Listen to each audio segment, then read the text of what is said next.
Hello, I'm Marcus V. Calvert, and welcome to Tales Unlimited Kitchen Rant. It's past 2:30 today on Sunday, the 20th of July, and sorry, folks, I'm just not gonna watch Superman. I know I could cut it up, but I haven't seen it. That's what's funny. I've just heard enough to know, yeah, I hate this movie. Um, but I'm not gonna go past that point because that would be blasphemous in the eyes of many, blasphemous indeed. So, here's what I'm gonna do. I'm gonna give you an example of how I come up with prompts. Sometimes I'm just minding my own business, wham, wham, wham. Other times I look at an existing idea, a storyline, and go, I can do better than this. I've been doing that since I was a little kid, like, walking out of Ghostbusters going, I can do better than that. I couldn't, but it was fun to think that way, a little cockiness. But for this one, yeah, I probably could have. And the one thing I will touch on is the fact that Lex Luthor has a beef with Superman. For those of you who've wasted good money watching this movie, ask yourselves, why did he hate Superman again? To the point where he's willing to spend, I don't know, hundreds of millions, billions of dollars in this pursuit. Why? Why does he do it? Was it ever really established? Why? The motivation, folks. The reasoning, folks. So, what if in an alternate universe you have Lex Luthor, he sees Superman, and yeah, he has his bit of envy, but he's a grown-ass man. And he's like, I'm not going to pick a fight with something that could crush me like that. I'm not going to pick a fight with him in general. Um, yes, yes, yes, he's more talked about than I am. Yes, yes, yes. But he has his ego in check. This Lex Luthor doesn't want to be president someday. This Lex Luthor simply likes money and success and comfort and power. He has ambitions and he picks them off, and he's like, let me study this alien. He studies him, figures out secret identity, Fortress of Solitude location. He figures out kryptonite. He figures out all these things, but he never tries to kill him. He just figures him out. And yet he still does criminal stuff. He actually makes good money off Superman, both sides of the law. So he has sweatshops making Superman toys over here, and over there on the illegal side of the law, people are coming to him for kryptonite shards, sonic weapons, mystical stuff, anything that'll give them a chance in a fight against Superman, and he's just selling it right and left. And this goes on for years, and Superman doesn't even realize that Lex Luthor is kind of like his enemy. And then Lex Luthor one day just gets kind of bored with it too, and he says, you know what? I'm good. And he's just counting his money. And then Superman finally comes at him. He's like, "Ha! Oh, so you've been behind all this. Well, I'll have you know, Lex. I will put you away. I'll have you in jail." And like he basically flies up to Lex Luthor's office to give this tirade, right? And Lex looks up from whatever he's typing and goes, "Have a nice evening. Fly safely off and go save someone's cat. I've outgrown you. You may go now, peasant." And he goes back to whatever he's doing. It's like, I have no interest in you whatsoever. Piss off before I do. And he goes back to his typing. And man and the Justice League to keep an eye on Lex Luthor's like, Lex Luthor's a bad guy. Wow. I mean, Batman especially is keeping an eye on him because he's like, this is not your typical corporate prick. What's going on here? Because most of them are about, acquiring more, more, more, more.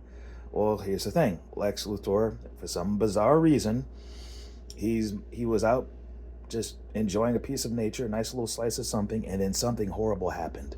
A natural disaster, people died needlessly, and it was an environmental thing.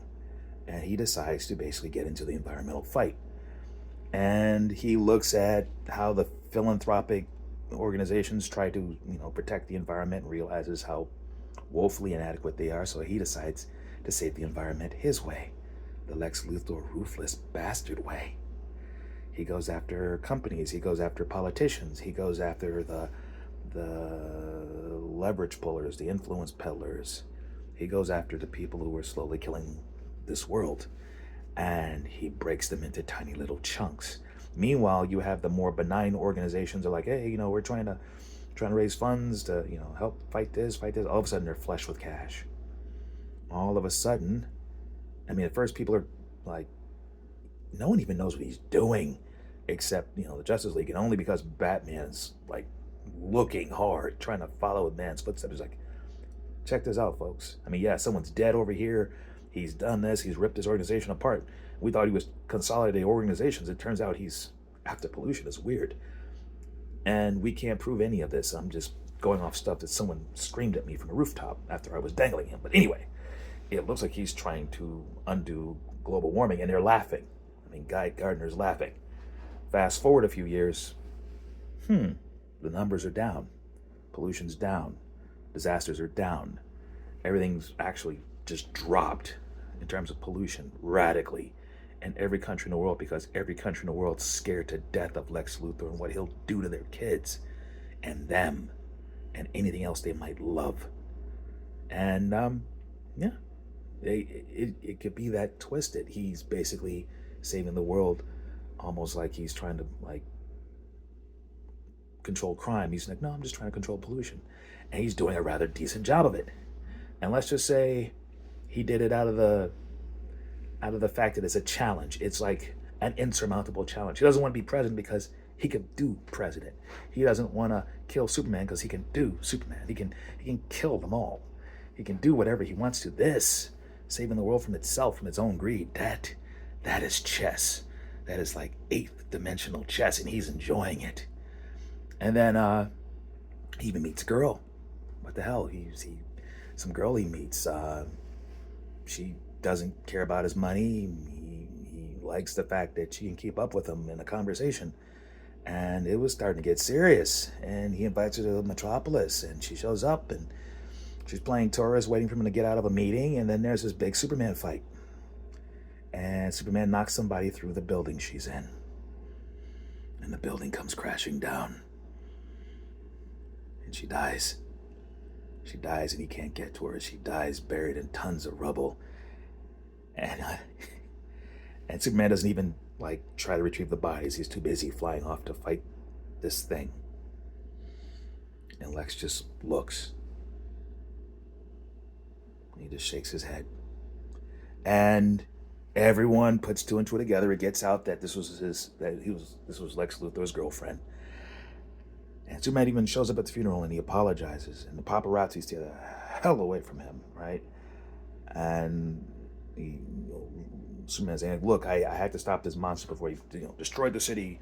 I'm so sorry, Lex. I'm so sorry. And Lex looks at him and goes, goodbye. Just one simple word, goodbye. Inflection, tone, all of it's the kiss of death. And then he goes after Superman with everything he's got. And Superman flies home one day, and he finds the Fortress of Solitude's been reduced to a crater. Looted beforehand, of course. If there was a dog, dead dog. If there were files, gone. Tech, gone. Everything, looted. He does something that has Superman distracted on the other side of the world. Meanwhile, he literally strips his place dry. Phantom Zone projector, check. Files, check. Weapons, tech, stuff that could actually make him a like tenfold profit in a matter of years, fine. Even make the environment better. But he doesn't care about the environment right now. No, he doesn't even want to kill Superman. No. He's going to kill the entire Justice League. He's going to kill them all their families, all their friends. He's going to kill everything in the league except him. He's going to make Superman the only hero on the planet. Now that's a challenge. That'd be something interesting to watch. Especially when he gets to the point where Lex Luthor kills Alfred. What would Batman do? That's a comic. That's a. I mean, damn. What would happen if you literally have the Green Lanterns on Earth getting picked off by Lex Luthor? Just boom, boom, boom, and Batman has his protocols. Luthor makes up his own, and he uses different methods, different ways. He's just smushing everybody, and no one even figures out it's him. I mean, they figure, okay, Lex Luthor will go after Superman. What's he doing coming after us? Because it hurts him. And sure enough, Superman's at everybody's funeral. Superman knows knows why this is happening, and he just won't do what's necessary. And even if he did, Lex is waiting for him with gadgets galore. What if a hero's arch nemesis simply said, I've outgrown you? That's the prompt. And look what you can do with that prompt just by looking at some Sugar-coated, vanilla, simple, stupid-ass story with a dog. Sorry. It's a silly movie. Should have saved the dog for the third film. You can flop on the third film. The first film's about Superman. You need to sorry.